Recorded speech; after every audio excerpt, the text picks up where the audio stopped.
Chapter 13 society enters the क्रांति and the terror of volunteers.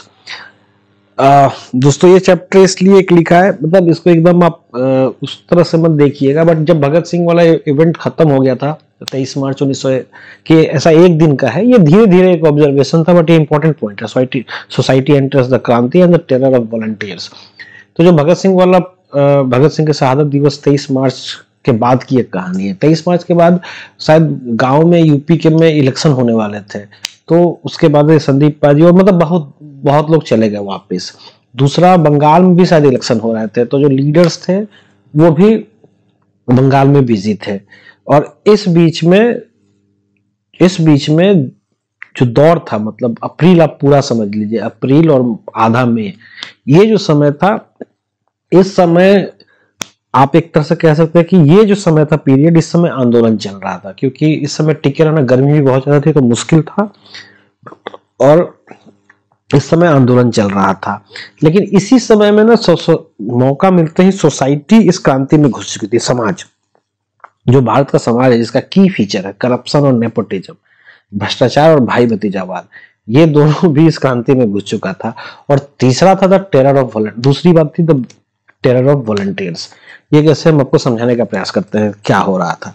अब देखिए सोसाइटी कैसे घुस चुकी थी कि मान लीजिए कि जो बड़े लीडर्स थे वो तो अपना बंगाल चले गए थे, और हर छोटी छोटी चीजों पे वो आ नहीं सकते। तो सपोज करिए कि जैसे पंखा बटना शुरू हो रहा था, तो पंखा भी जान पहचान के लोगों को मिल रहा था, समझ रहे हैं। अगर आपको पंखा चाहिए तो आपको खरीद के लाना पड़ा। मैं इसलिए नहीं कह रहा हूँ कि मैं तो अपना एक कूलर लेके चला गया था, ठीक है, बट ये जनरल एक ट्रेंड है, मैं आपको समझाने का प्रयास कर रहा हूँ।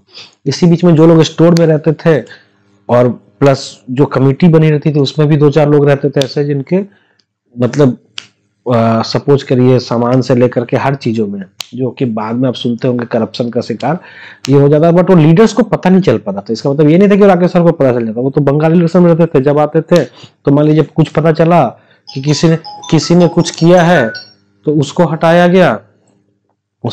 गया। एक सेकेंड, हेलो। हाँ, तो जैसे कोई एक बंदा पकड़ाया गया इसमें करप्शन चार्जेस में, तो उसको कमेटी से बाहर करके दूसरे आदमी को डाला गया।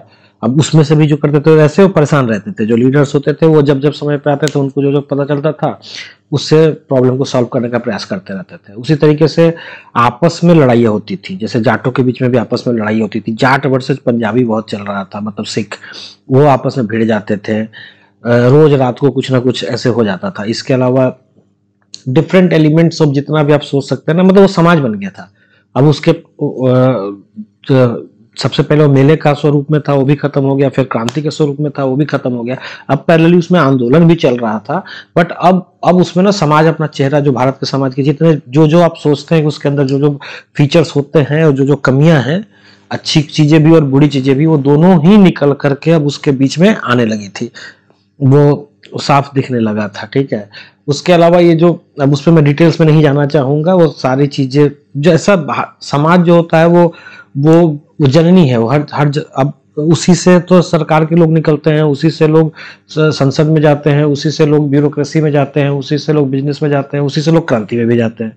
जैसा समाज होगा वैसा ही, जब समाज स्टार्टिंग में तो ठीक है, क्रांति के जोश में कुछ दिन तक उसमें मेले और क्रांति का माहौल रहा, बस बाद में धीरे धीरे समाज के जितने पेक्यूलियर फीचर्स हैं वो सब उसमें आने लगे।